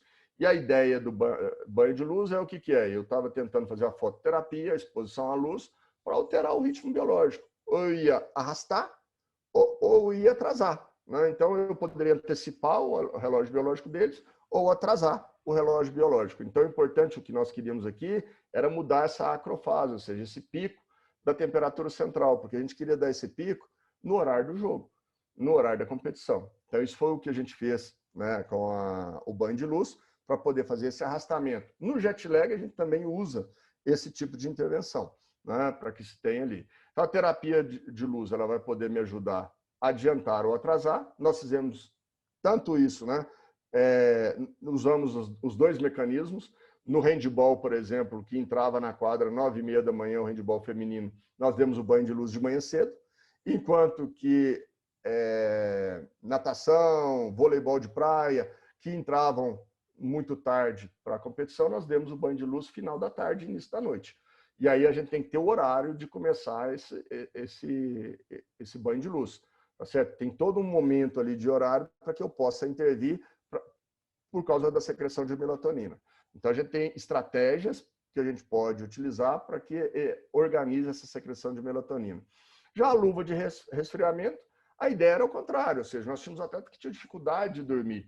E o que nós fizemos? A grosso modo, né, pensando, essa é uma luva que era utilizada nos Estados Unidos para o futebol americano, para redução da fadiga durante o futebol americano, e nós utilizamos essa luva para, entre aspas, assim, muito grossamente falando, muito didaticamente falando, mandar sangue gelado para o cérebro. E com isso, fazer com que a gente diminuísse a temperatura central do atleta. E com isso ele pudesse dormir. Isso foi extremamente efetivo, nós vamos ver algumas fotos ali depois, né, associado ao uso do óculos escuro. Né? Nós também associamos isso. E por quê, né, usar a luva? Porque é um local, né, onde eu tenho uma troca de calor muito grande, né, e isso me ajuda e me facilita, né, nesse processo de termorregulação. Então, isso é extremamente importante, porque eu poderia fazer o seguinte, eu vou pôr ele dentro de uma banheira com gelo. Não funciona. Por que não funciona? Porque na hora que você fizer a crioterapia, você vai ter vasoconstrição. E na hora que você tiver vasoconstrição em termos do corpo inteiro, você vai ter retenção de calor. E com isso a sua temperatura vai subir, a central vai subir, ela não vai diminuir. Então o que nós fizemos foi, num único local, provocando um vácuo na mão para que a gente tivesse essa alteração de termorregulação. Também foram recomendados para os atletas evitar luz à noite, tablet, celular, tudo isso. Um lugar confortável, um lugar que seja adaptável para eles, evitar o uso de cafeína, bebidas estimulantes no final da tarde e início da noite. E lá no Japão nós vamos ter um outro problema que nós vamos ter que contar para os atletas. O horário lá do Japão da noite é o horário do dia no Brasil. E às vezes nós vamos ter que evitar que esses atletas se comuniquem com as pessoas no Brasil nesse horário. Então, quem está lá treinando e trabalhando são eles. Então, que o brasileiro que estiver aqui que vai ter que se adaptar ao horário deles, não eles se adaptarem ao horário do Brasil. Aqui algumas fotos aqui com a equipe do polo aquático, né, fazendo uso da luva para poder auxiliar na parte do sono dessas atletas. E aí vocês podem ver ali, onde está o time Brasil, nós já tínhamos atleta que durante o período em que estava usando a luva já dormiam, né? Como também aqui nós temos dois modelos de banho de luz, né? Tanto uma sala que nós fizemos lá na Vila Olímpica, né? Com apoio imenso aí do Sebastião e do professor Bichara, como também o uso, né, dos óculos, né, que era até mais fácil, né, de adaptação. Então nós tivemos dois modelos de intervenção, como também a luva para aquele atleta que fez a intervenção com luz, mas no dia seguinte tinha que disputar uma prova de manhã cedo. Então, a gente também utilizou a luva para eles, para induzir o sono desses atletas. Aqui as meninas do handball, que usavam, né, o banho de luz no período da manhã, né, era 6 horas da manhã na hora que elas tinham esse banho de luz, e aí, né, foi até uma brincadeira minha, mas era um placebo do que eu fiz, que eu falava assim, esse óculos é extremamente importante para vocês entrarem com muita garra na competição. Ele vai dar uma motivação para vocês. Nada, o que eu queria com o óculos é antecipar o sono dela. Eu queria que elas dormissem mais cedo para amanhã poder acordar cedo, sem nenhuma restrição de sono. Então, esse foi o objetivo e foi extremamente efetivo.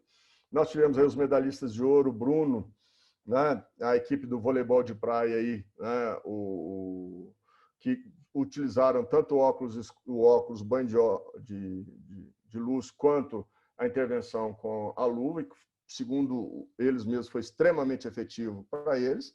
E a gente entende que tudo isso que a gente fez foi algo extremamente, né, positivo aqui no Brasil. Nós já estamos traçando outras estratégias para o Japão, para essa adaptação ao jet lag e ao horário da competição, porque nós vamos ter o mesmo patrocinador que vai querer que algumas provas sejam nas finais de manhã cedo no Japão. Né? Mas a gente está traçando essas estratégias com muita calma nessa hora, com a equipe médica do Comitê Olímpico, com o professor Sebastião, com o professor Bichara, né? E espero que também a gente possa, de certa forma, contribuir com os irmãos portugueses, né? Que de coração a gente adora e são extremamente carinhosos conosco, e nós com todos vocês, e espero poder ter contribuído um pouquinho aqui com vocês. Esse é meu e-mail. Né? Aqui do lado tem a foto dos meus 2 artigos mais publicados, mas que sempre precisa ainda de um retoque. Né? Esses são os artigos mais importantes que eu já fiz na minha vida, né? E, ao mesmo tempo, é um artigo inacabado. Né? Esse artigo não acabou ainda não, cada dia. Mas, né, o meu contato está aí, a gente pode conversar e eu posso responder aí para vocês várias perguntas. Eu quero agradecer, espero não ter ultrapassado o tempo aí, né, e me colocar à disposição agora para dúvidas, o que vocês precisarem. Um grande abraço a todos e é um prazer muito grande estar aqui com vocês. Espero ter contribuído um pouquinho. Obrigado.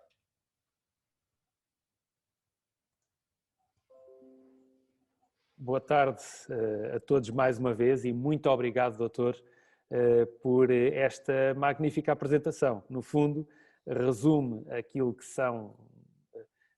aquilo que está presente no sono e a sua relação com a performance desportiva, que é isso de facto que faz aqui a diferença, o seu conhecimento e também já a sua experiência muito notável no terreno, e tivemos aqui também esse seu testemunho relativamente àquilo que já fez, nomeadamente no ciclo anterior e agora certamente com perspectivas diferentes, da participação para Tóquio, com pressupostos diferentes também, uma vez que no Rio era em casa, agora é bem longe de casa, não é?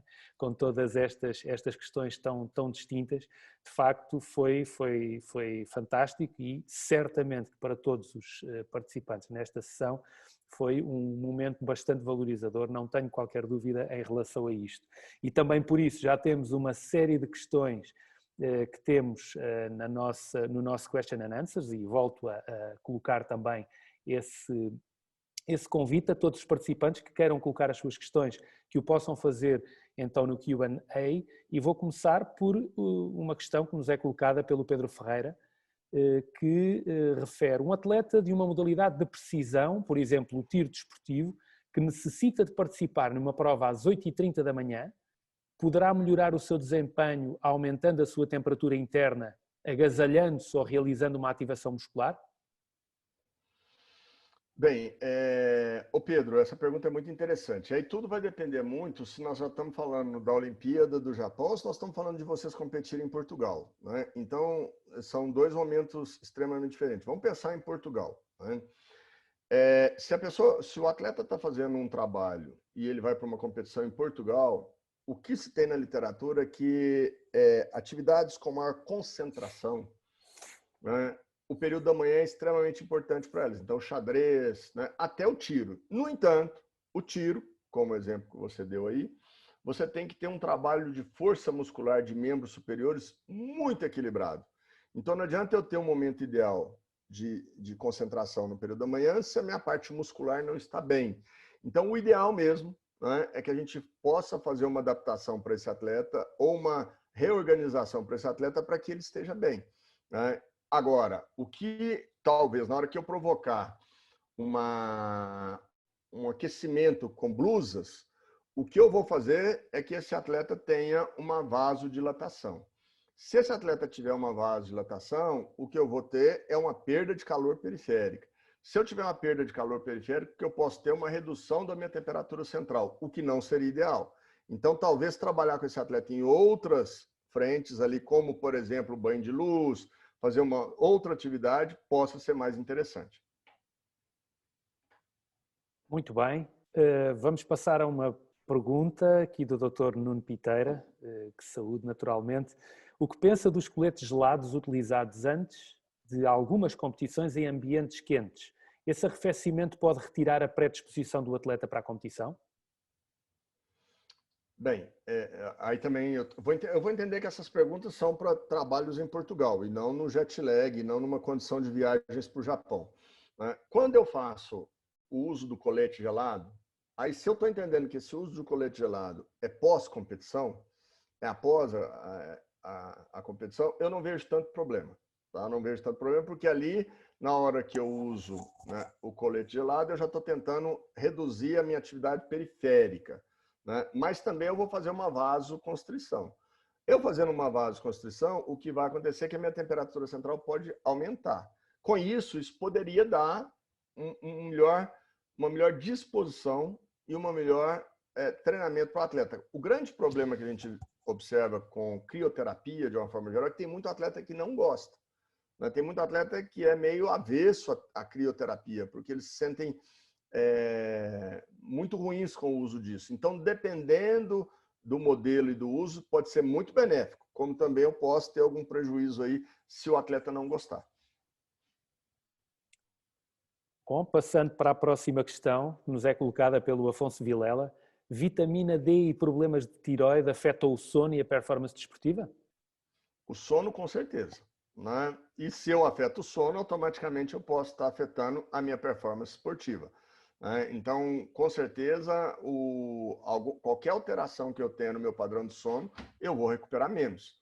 Recuperando menos, eu acabo tendo um processo aí de desempenho no dia seguinte pior.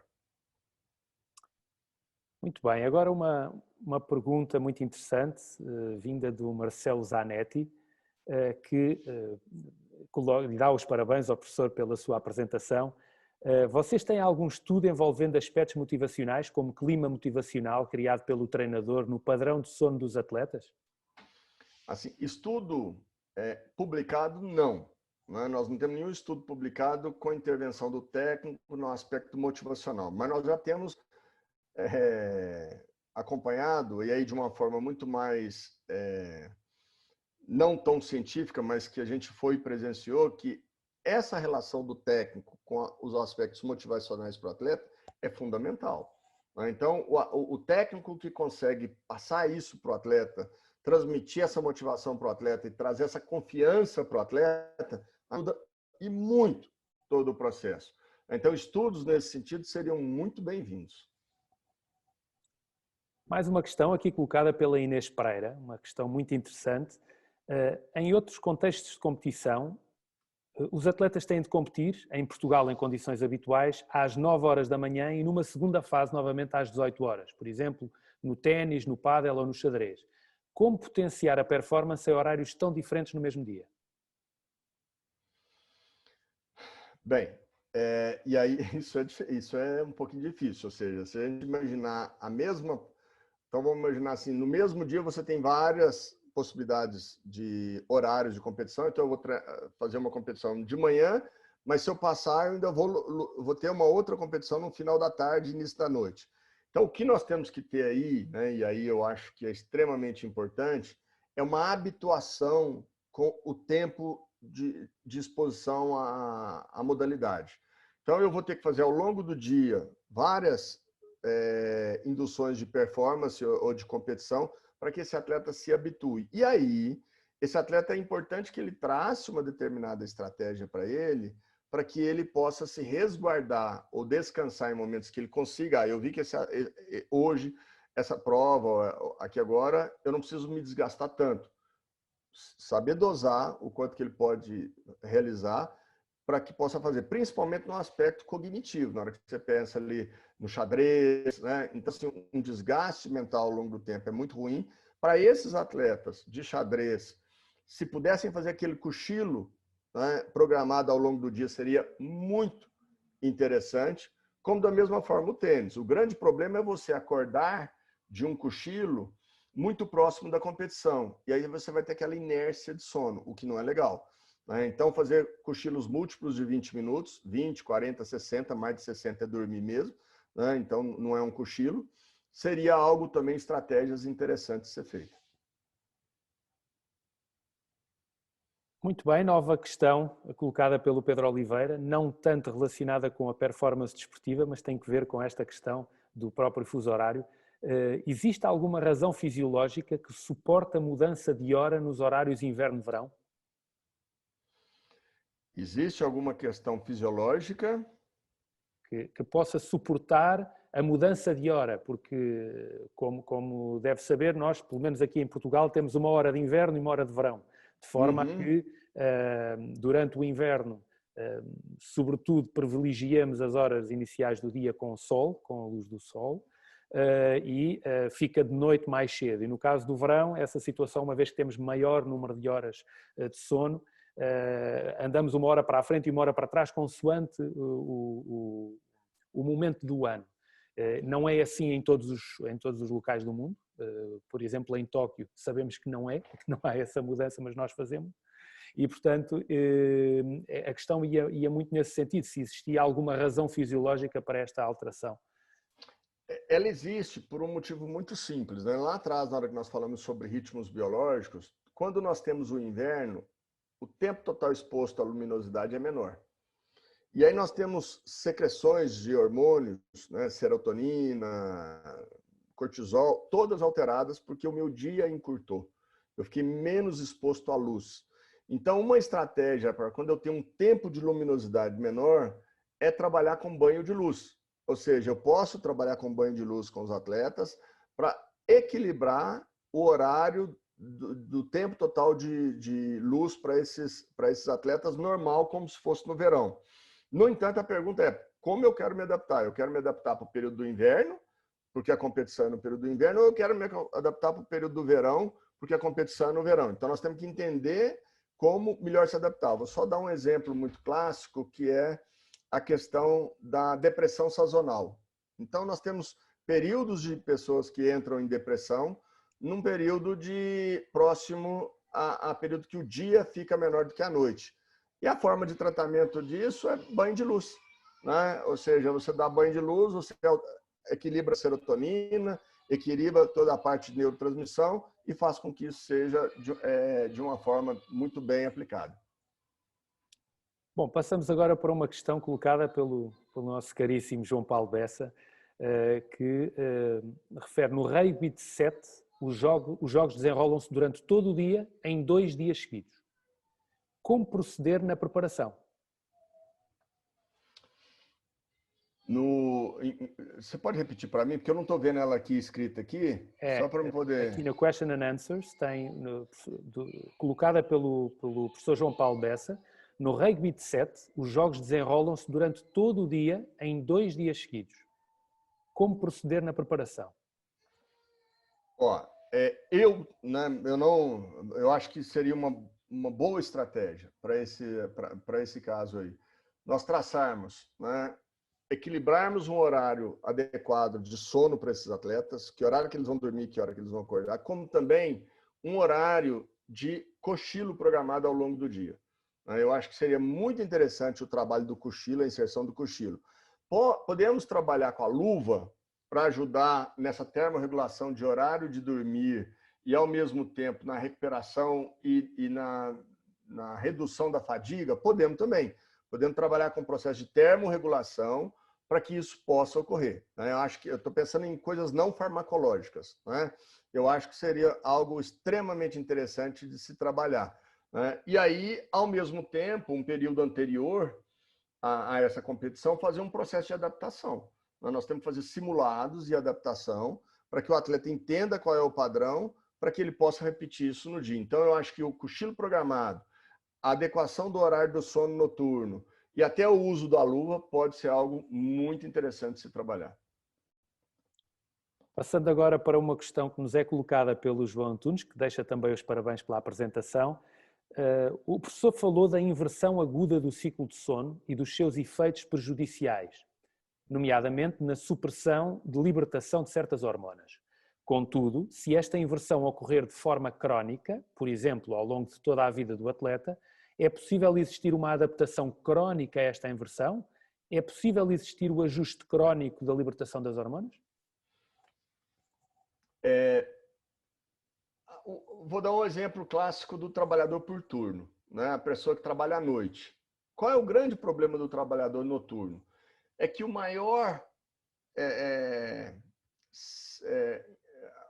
maior informação que nós temos para ajuste biológico é a claridade e a escuridão. Então, todos os dias que o meu organismo observa a claridade, ele fala, fica acordado. Todos os dias que o meu organismo enxerga a escuridão, ele fala, está na hora de dormir. Então, essa adaptação crônica do atleta a esse horário, ele vai ter o mesmo problema do trabalhador por turno, porque ele vai ter que induzir o sono dele no horário em que é dia, e com isso ele vai ter pouca presença de melatonina, né? E com uma temperatura central mais alta, porque o meu organismo viu que tem claridade, e aí a recuperação durante o sono passa a ser muito baixa, e a tendência é que o sistema imunológico dele a longo prazo seja reduzido. Né? Algumas possibilidades, sim, uso de óculos escuros na hora que o sol aparecer de manhã cedo, né? Induzir o treinamento, o meu sono, que é o que nós chamamos, né, de sono âncora, mais próximo possível ao grande treinamento que ele tiver. Então, por exemplo, o que nós recomendamos aos trabalhadores noturnos? Né? Que ele durma o maior tempo possível antes da jornada de trabalho. Então, isso tem que acontecer com o atleta. Então, vamos supor um trabalhador que vai entrar no horário de trabalho às 22 horas. Então, que ele durma depois do almoço até às 6, 7, 8 horas da noite, até às 20 horas. Né? Se ele dormir de manhã cedo e acordar às 2, 3 horas da tarde, para depois ficar acordado até o horário de trabalhar, ao final da jornada de trabalho dele, ele vai estar mais de 16, 17 horas acordado. 16, 17 horas acordado é como se o sujeito tivesse bêbado para dirigir um carro. Então, a capacidade motor, atenção, concentração está lá embaixo. Então, o que nós temos que tentar, se isso aí for muito necessário, né, que não seria o ideal, mas seria quase que reorganizar a vida desse atleta para esse sentido. Mas qual vai ser o problema que nós vamos ter com o atleta ao longo prazo? Né? Ele vai ter um aumento de gordura, porque toda a parte hormonal dele vai estar alterada, então ele vai ter uma maior propensão a engordar. E automaticamente, como ele não teve, o tempo total de sono dele vai reduzir, porque dormir de dia não é igual dormir de noite. Né? Dormir de dia é pior, né? É uma qualidade pior e com menos tempo. Ele vai reduzir o tempo total de sono. Com isso, ele vai reduzir testosterona e vai poder ter uma atrofia muscular. Hoje, o que nós já observamos com esses trabalhadores noturnos e o trabalhador por turno é que o efeito da falta de sono para eles no período noturno é tão grande que eu não consigo reverter isso com suplementação alimentar ou com exercício físico, musculação, exercício resistido. Eu minimizo a queda muscular, mas eu não reverto. Isso a gente faz hoje aqui dentro de uma empresa, de uma mineradora, onde nós estamos dando exercício físico para os trabalhadores, para que eles possam minimizar a perda de massa magra, mas eles não conseguem reverter.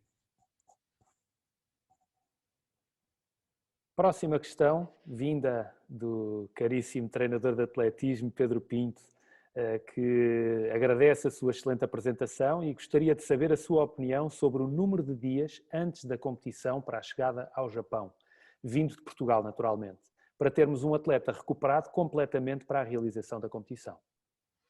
Hoje, ô Pedro, hoje nós falamos em Portugal, nós estamos falando que seria em torno de 9 horas a diferença para o Japão? Desculpe, no inverno são 9 horas, mas no verão, no caso dos Jogos de Tóquio, são 8 horas de diferença.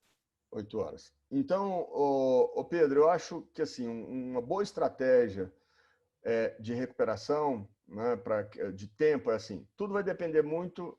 Se eu chegar, vamos supor Portugal, se eu chegar no Japão com 8 horas de diferença, na teoria, um dia para cada fuso atravessado, eu em 8 dias me adapto, tá certo? Eu vou me adaptar. Se eu me adapto em 8 dias, eu ultrapassei aquele estudo lá da Lepro mostrando 7 dias como um decréscimo muito grande de testosterona. Então, o que nós teríamos que fazer nesse caso era tentar reduzir essas 8 horas, esses 8 dias de adaptação, para 3 ou 4 dias. Né? Então, seria muito importante tentar reduzir isso para 3, 4 dias, né, de adaptação, para que esse atleta não tenha nenhuma queda tão drástica na parte hormonal. Então, isso seria algo muito interessante de ser feito. Pode ser feito com banho de luz, pode ser feito com adaptação de luva, com fármaco. Agora, tudo vai depender, e aí isso é importante, Pedro, é assim, esse atleta ele ronca, ele tem algum distúrbio do sono, ele tem insônia, ele range dente, ele chuta as pernas enquanto ele dorme, ele tem algum distúrbio? Se ele tiver, nós temos que tratar antes, porque isso vai piorar a situação dele na chegada lá no Japão. Então, nós temos que tentar tratar. Tratado, aí nós temos várias estratégias, tanto farmacológicas quanto não farmacológicas, que poderia se adaptar. E qual a característica dele? Ele é curto dormidor, longo dormidor, matutino, vespertino? Isso vai nos ajudar muito a trabalhar. Além daquele processo que eu falei, se você vai aí para Portugal, provavelmente vocês vão via leste para o Japão. Né? Vocês vão pegar Portugal e vão sair via leste. Então, nós temos que adaptar um processo mais rápido do que aqueles 90, 60 minutos de arrastamento diário. Muito bem, nova pergunta aqui pelo Mel Teófilo, que é uma pergunta diferente das anteriores. Nos casos de competições de ciclismo de ultradistância, e algumas provas duram 6 dias, 24 por 7, com cerca de 21 horas sobre bicicleta. Qual seria a sua sugestão de estratégia para um caso destes, em treino e em competição? O problema todo aí é o seguinte, né? Eu vou dar um exemplo aqui, eu acompanhei muito e eu tive alunos meus como a Ana Karen, que fizeram o doutorado dela com dados naquelas provas de corredores de aventura, né? Que eles ficavam 4, 5, 6 dias em provas constantes, dormir o mínimo possível. E ganhava quem chegava primeiro, tá certo? E o problema era como adaptar esses atletas a dormir tão pouco, tá certo? Para que isso ocorresse. Então, nesse caso aí, olha só, você fala para mim assim, o atleta fica 21 horas em cima de uma bicicleta. Então, significa que sobrou para ele dormir, né, 2 horas. Porque ele tem que se alimentar, ele tem que tomar banho, ele tem que fazer algumas coisas aí. Ou seja, sobrou muito pouco tempo para que esse atleta durma e descanse de uma forma adequada para que ele volte no dia seguinte, né?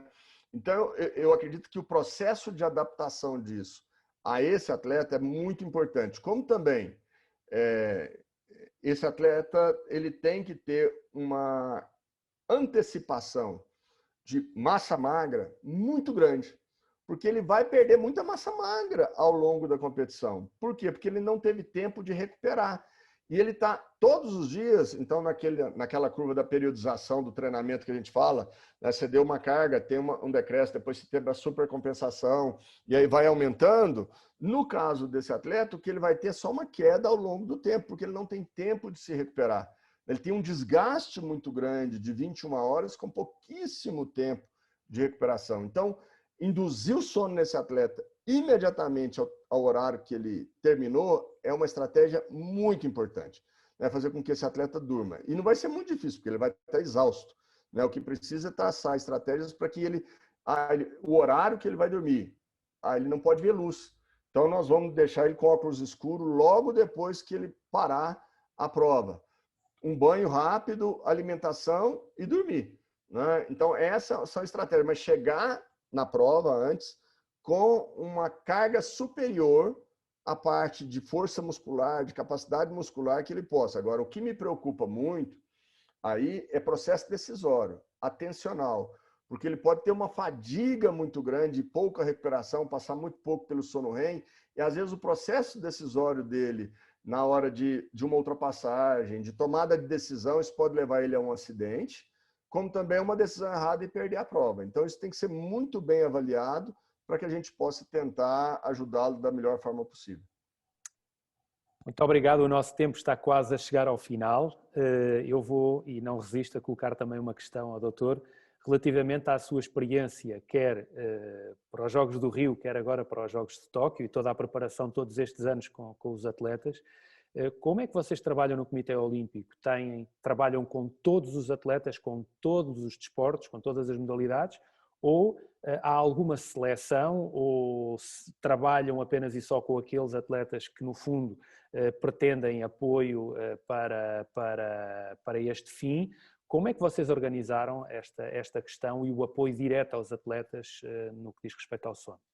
Ô Pedro, inicialmente assim, nós temos a ideia é sempre ajudar e trabalhar com todos os atletas que precisam, né? Então, existem várias maneiras de se organizar isso. O primeiro é assim, quais são os atletas extremamente importantes para a medalha, né? Que podem conquistar uma medalha. Esses atletas, de imediato, são os prioritários que a gente vai ter ali.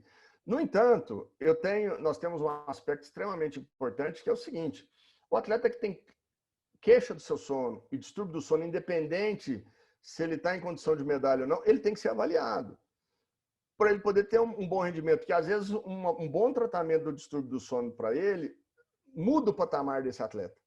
Muda o patamar, ele passa para outro patamar porque ele se recupera melhor. Então, o atleta que tem queixa de sono, não dorme bem, ele tem prioridade nesse processo, né, para poder encaminhar. Porque, às vezes, um processo simples desse de tratamento muda esse atleta num nível que o rendimento dele passa a ser muito melhor. E um exemplo clássico disso, que é dado oportunidade para todos, ô Pedro, assim, lá na Vila Olímpica, no Rio de Janeiro, nós temos um trabalho com o nado sincronizado. Não, o polo aquático. O polo aquático, a gente até mostrou as fotos aqui. O polo aquático foi a primeira vez no Brasil que foi numa Olimpíada. Então, assim, mostrando que a ideia é trabalhar com todos, dentro da melhor maneira, mas não tenha dúvida que aqueles atletas que têm uma melhor condição para poder ter uma medalha, um melhor rendimento, a gente tem que destacar um tempo maior para esses atletas, para uma atenção para que eles possam ter essa condição melhor e ter um rendimento melhor. Muito obrigado, doutor. Ficamos agora por aqui. Foi de facto um grande privilégio podermos ter todo o seu conhecimento, o seu expertise nesta área, toda a sua experiência partilhada connosco. Certamente que no futuro vamos poder continuar esta parceria. Um grande agradecimento também ao Comitê Olímpico do Brasil pela disponibilidade sempre muito grande em colaborar também com o Comitê Olímpico de Portugal. Aliás, como deve saber, nos últimos meses temos recebido imensos atletas brasileiros também aqui em Portugal, em estágios nomeadamente enquadrados pelo Comitê Olímpico do Brasil, e isso vai continuar nos próximos tempos.